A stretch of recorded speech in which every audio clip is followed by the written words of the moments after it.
Okay, so we've looked at the roles that your culture plays in your attitudes. Let's take a look at a few more terms here. So we have emotions, right? Short, intense, it's a reaction, right? Usually directed at something versus someone. We talk about moods. We talk about long-term state. So this morning I was in a bad mood because I had to work in the rain, walk to work in the rain, and my feet were cold and wet for hours in the office. It was an example of a mood. And affectivity is the tendency to experience a particular mood or reaction to things with certain emotions. So it's sort of your trends in your moods. I think of it that way. So here we have the positive affectivity and negative affectivity. So positive, of course, is upbeat, optimistic, right?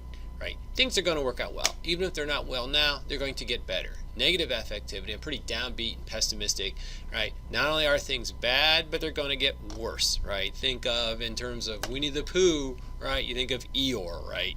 Eeyore with his, I don't know, and he's always thinking things are going to get worse, right? They're bad and they're going to go from bad to even worse. So it's not the glass is half full, but the glass is half empty. And it's not just the glass is half empty, but it's about to be spilled, right? That's a negative affectivity.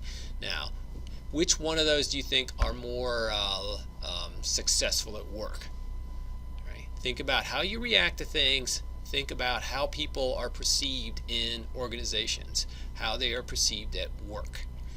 So when you catch yourself having a negative affectivity, worrying about negative outcomes, always bringing up the negative side of things, but this could go wrong, that could go wrong. I was in an organization one time that had a major award. We were in the top 10 in the country, and one of the members of our organization said, yes, but that's bad news because there's almost nowhere to go up.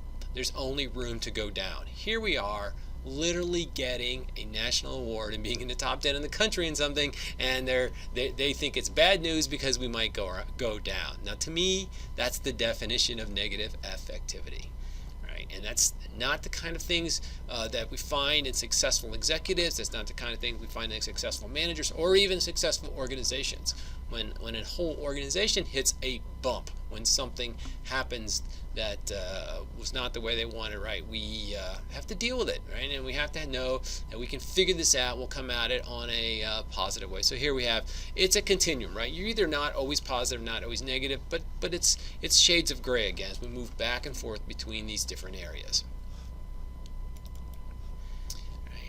So part of this is based on a perception, and we have different perceptions in organizations and how we perceive people, and I'll be discussing that in the next video segment.